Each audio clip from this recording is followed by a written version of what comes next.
آج پاکستان پر بڑا ہی گہرا وقت اور بڑا ہی مشکل وقت چل رہا ہے۔ میں الحمدللہ جدی پشتی وطن سے محبت کرنے والے لوگ ہیں، لیکن ایک بات میں آپ کو 2019 پہ لے جاتا ہوں۔ جب مقبوضہ کشمیر میں 6 مہینے کے لیے لاک ڈاؤن لگا تھا، اس وقت کسی بھی اسلامی مملکت کے سربراہ نے اس ہندوستان کی جارحیت کو ایکسیپٹ تو نہیں کیا، لیکن کچھ بولا بھی نہیں۔ 6 مہینے مقبوضہ کشمیر میں لاک ڈاؤن لگا رہا، لوگ کھانے پینے کی اشیاء کے لیے ترستے رہے۔ پھر میرے رب کی قدرت کا قانون چلا اور پوری دنیا کو اللہ رب العالمین نے لاک ڈاؤن کے نام پر بند کر دیا۔ وہ کرونا ہوا، جو بھی ہوا، پوری دنیا بند کر دی گئی۔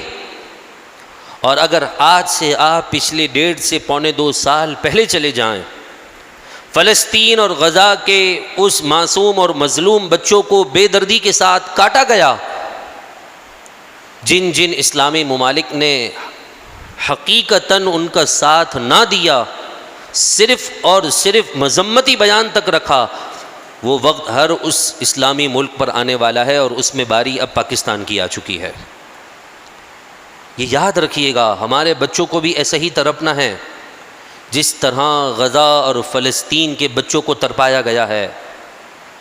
ہم آزمائش کی دعا نہیں کرتے، نہ ہم اس قابل ہیں۔ اللہ کے نبی نے بھی منع فرمایا ہے کہ جب آپ صحابہ کرام علیہم رضوان کو جہاد کی تعلیم دے رہے تھے، اس وقت آپ نے فرمایا کہ اے میرے غلاموں، اللہ سے آزمائش کے متعلق کبھی سوال مت کرنا، یہی کہنا کہ یا اللہ ہم تجھ سے عافیت اور تیری رحمت کے طالب ہیں۔ اگر تمہارے مقدر میں یہ آزمائش آ جائے تو فرمایا اب اس میدان کو چھوڑ کر بھاگنا مت۔ ہم آزمائش نہیں مانگ رہے، ہم امتحان نہیں مانگ رہے، ہم ان لوگوں میں سے نہیں ہیں جو اپنے ویورشپ حاصل کرنے کے لیے جنگ کا مذاق اڑا رہے ہیں۔ ہم ان لوگوں میں سے نہیں ہیں جو دین اسلام کی حقانیت کو نہ سمجھتے ہوئے جہاد کا مذاق اڑا رہے ہیں، اور جی کہہ رہے ہیں کہ جی اسلام فتح ہو جائے گا تو فلانی جو ہیرو نے وہ میرے کو دے دینا، فلانا کر دینا۔ یہ جہاد کا بھی مذاق ہے اور دین اسلام کا بھی مذاق ہے۔ ہم ان لوگوں میں سے نہیں، ہم آزمائش نہیں چاہتے، ہم رب سے رحمت کا ہی سوال کرتے ہیں۔ لیکن جب یہ آزمائش ہم پر آ گئی ہے تو قرآن مجید فرقان حمید کی آیت کا ترجمہ اور مختصر سی اس کی بات سماعت کیجیے۔ سورۃ الانفال آدھے پارے پر مشتمل سورت ہے، اس کی تفسیر آپ میں سے ہر بھائی کو پڑھنی چاہیے۔ ہر مسلمان سورۃ الانفال جو کہ 9ویں پارے کے آخری پاؤں اور 10ویں پارے کے پہلے پاؤں میں موجود ہے، تقریباً 8 سے 9 رکوع کی یہ مختصر سی سورت، جس میں اللہ تبارک و تعالیٰ نے جہاد کی پوری تعلیم دی ہے، کس طرح ٹریننگ کرنی ہے، کس طرح سربراہ اپنے ماتحت کو ٹریننگ دے گا، اس کے متعلق تفصیل کے ساتھ ذکر موجود ہے۔ یہ آج کے لیے نہیں، 1400 سال پہلے کے تھا۔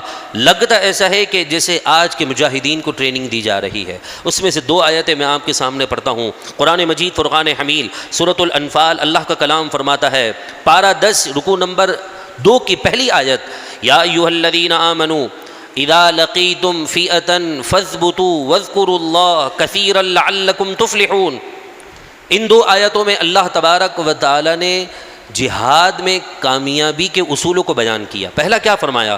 یا ایھا الذین آمنوا، اے ایمان والو، اذا لقیتم فئۃ، جب تمہارا مقابلہ دشمن سے ہو تو پہلی کامیابی کی سیڑھی کیا ہے؟ فاثبتوا، بھاگنا مت، ثابت قدم رہو، ثابت قدم رہو، فاثبتوا، ثابت قدم رہو۔ دوسرا واذکروا اللہ کثیرا، اللہ تبارک و تعالیٰ کا ذکر کثرت کے ساتھ کرو، چاہے بارڈر پر کھڑے ہو یا پھر جو ان کا ساتھ اور سپورٹ دینے والے ہوں، وہ اللہ تبارک و تعالیٰ کا ذکر کریں۔ مجھے بتائیے، جب سے یہ معاملات شروع ہوئے، کبھی میں نے اور آپ نے اپنے گھر میں بیٹھ کر دانوں پر درود پاک آیت کریمہ کا ورد کیا؟ اگر آج فوج اللہ نہ کرے ناکام ہو جاتی ہے تو یہ ذمہ داری اور یہ فرضیت ہم پر آ چکی ہے، پھر ہمیں آگے بڑھنا ہوگا۔ اس وقت نہ تو بچے کی محبت آڑے آ سکتی ہے، جو بچے کی محبت کی وجہ سے یا اولاد کی محبت، مال کی محبت کی وجہ سے جہاد سے پیچھے ہٹ گیا، وہ اللہ اس کے رسول کی نظر میں سب سے بڑا مجرم ہے۔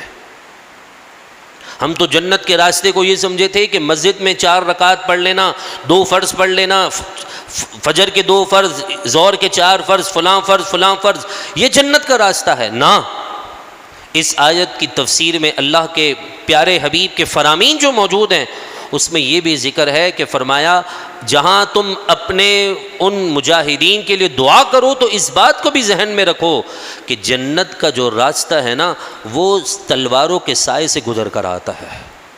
لیکن افسوس کہ ہم تو جہاد کا مذاق اڑانے میں لگے ہوئے ہیں۔ جب سے یہ معاملات شروع ہوئے ہیں ہماری مسجدیں ویران سے ویران ہوتی چلی جا رہی ہیں، نہ کسی مسجد میں کوئی اہتمام، ریلیاں نکال رہے ہیں، اچھی بات ہے، نکالنا چاہیے، لیکن اس میں بھی میوزک بج رہا ہے۔ قرآن مجید فرقان حمید نے فرمایا وَاذْكُرُوا اللَّهَ كَثِيرًا، کامیابی جہاد میں اور جنگ میں کامیابی چاہتے ہو تو اللہ تبارک و تعالیٰ کو خوب یاد کرو، اس کا ذکر کثرت کے ساتھ کرو، لعلکم تفلحون، تاکہ تم کامیاب ہو جاؤ۔ تیسرا جو بنیادی اصول ہے جہاد میں کامیابی کا، فرمایا وَأَطِيعُوا اللَّهَ وَرَسُولَهُ، اللہ اور اس کے رسول کی اطاعت۔ اللہ اور اس کے رسول کی اطاعت جہاد کے معاملے میں یہ ہے کہ جو گھر میں بیٹھے ہوں نا ان کو ہاتھ نہیں لگانا۔ مجاہدین کو تعلیم دی جاتی تھی، آج تو سب سے پہلے گولہ باری جو ہے وہ شہروں پر کی جا رہی ہوتی ہے۔ افسوس، جب ہم دین سے دور ہوئے تو ہمیں جہاد کی تعلیم پر دھماکوں کی آوازیں سننے کو صرف ملی کہ کوئی مزار کب پھٹ رہا ہے، کسی جمعے کی نماز میں دھماکے ہو رہے ہیں، کسی فجر میں دھماکے ہو رہے ہیں، کبھی کہاں دھماکے ہو رہے ہیں۔ جہاد اس چیز کا نام نہیں ہے۔ جہاد میں تو سب سے بڑی جو کامیابی کی وجہ ہے کہ انسان اگر مجاہدین کامیاب ہونا چاہتے ہیں تو قرآن کی اس آیت نے بتایا کہ وَأَطِيعُوا اللَّهَ وَرَسُولَهُ، فرمایا اللہ اور اس کے رسول کی اطاعت کرو۔ اور پھر آج بھی دیکھا یہ گیا ہے کہ لوگ اب بھی اس نازک دور میں بھی وطن عزیز کی جو ہے سلامتی والے اداروں پر انگلیاں اٹھا رہے ہیں۔ جی اتنے ڈرون آ گئے، اتنا کچھ ہو گیا، وہ ہو گیا، یہ ہو گیا۔ بچے بھی تو گھر میں یہی باتیں کرتے ہیں، یار میرے کو تو یہ چیز چاہیے تھی، میرا باپ دلاتا نہیں ہے، اتنا کماتا ہے، خود گاڑی میں گھومتا ہے، مجھے موٹر سائیکل نہیں دلا دیتا۔ والد سمجھتا ہے، والد اس بات کو بہتر سمجھتا ہے کہ اولاد کو بائک دلانی ہے کہ نہیں دلانی، ورنہ کما تو وہ اولاد کے لیے رہا ہے نا، کیونکہ وہ سرپرست ہے، وہ بڑا ہے، اس کو اس بات کا علم ہے کہ اپنے بچے کو کب بائک دلانی ہے اور کب گاڑی دلانی ہے، کب سائیکل دلانی ہے اور کب پیدل بھیجنا ہے۔ چاہتا تو اپنے بچے کے منہ کے اندر سونے کا چمچہ دے دیتا، لیکن اسے بھی مزدور بناتا ہے تاکہ پتہ چلے کہ کمانا کتنا مشکل ہے۔ تو کیا فرمایا؟ فرمایا اللہ اس کے رسول کی اطاعت کرنی ہے، اور اس نازک دور میں لوگ آج بھی مذاق بنا رہے ہیں کہ جی یہ کر دو، وہ کر دو، فلانا کر دو۔ آئیے قرآن مجید فرقان حمید کا اگلا فرمان سنتے ہیں۔ اسی جز کے اندر فرمایا وَلَا تَنَازَعُوا، آپس میں نا اتفاقی نہ کرو، جھگڑے مت کرو، آپس کے جھگڑوں کو بھول جاؤ، جتنے بھی تمہارے آپس کے معاملات ہیں ان کو ایک طرف کر کے دین اسلام کی سربلندی کے لیے کھڑے ہو جاؤ۔ فَتَفْشَلُوا، اور تم آپس میں بزدلی ظاہر نہ کرو، بزدل مت بنو کہ آج ضرورت پڑی تو جو ہے وہ جا کر ہم اپنے ملک سے باہر بھاگ جائیں، جی جلدی فلائٹ ملے اڑ کر نکل جائیں، نہ، فَتَفْشَلُوا، بزدل مت بنو، وَتَذْهَبَ رِيحُكُمْ، اور جو اگر تم نے یہ نہیں کیا تو یاد رکھنا تمہاری جتنے بھی چھتیں اور تمہاری جو قوت ہے وہ بکھر کر رہ جائے گی۔ آگے فرمایا وَاصْبِرُوا، خوب صبر سے کام لو، ان اللہ مع الصابرین، کہ بے شک اللہ تبارک و تعالی صبر کرنے والوں کے ساتھ ہے۔ یہ 5 اصولی بیان، اس کی تفصیل مکمل ہے، وقت اجازت نہیں دے رہا، مگر اس کی تفصیل آیت آپ جا کر پڑھیے گا کہ آپ کو پتہ چلے گا کہ اس صورتوں میں اور ان آیتوں میں کس طرح مجاہدین کو ٹرین کیا جا رہا ہے کہ فرمایا اللہ اور اس کے رسول کی اطاعت کرنی ہے، آپس کے جھگڑوں کو بھلا دینا ہے، بزدلی ظاہر نہیں کرنی، اور اللہ تبارک و تعالیٰ کی رحمت پر ٹکٹکی باندھ کر آگے سے آگے بڑھتے رہنا ہے، اور پھر ایک مقام پر سورہ آل عمران کی آیت میں رب العالمین نے فرمایا تھا یا ایھا الذین آمنوا اصبروا وصابروا ورابطوا، اے مسلمانوں خود بھی صبر کرو، آپس میں مجاہدین کو صبر کی تلقین کرو اور اسلام کی سرحدوں کی حفاظت کرو، واتقوا اللہ، وہاں پر بھی یہی درس تھا۔ پھر بھی سب کچھ ہونے کے باوجود بھی توکل اور اعتماد اور رب ہی سے ڈرنا ہے تمہیں، لعلکم تفلحون، تاکہ تمہیں تمہارا رب کامیابی تک پہنچا دے۔ یہ بات یاد رکھیے گا، آج وقت ہے توبہ کر لیجیے، آج وقت ہے اپنا اور اپنے دین اسلام کا اور اپنے اتنے عزیز سے محبت کا درس آپس میں بانٹ دیجیے۔